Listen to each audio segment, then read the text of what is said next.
দফা ১ দাবি ১ পদত্যাগ পদত্যাগ মোর্শেদ আলম উচ্চ বিদ্যালয়ের প্রধান শিক্ষকের পদত্যাগ।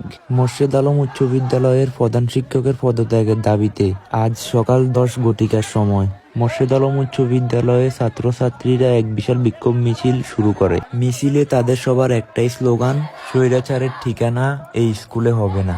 দফা ১ দাবি ১ পদত্যাগ পদত্যাগ।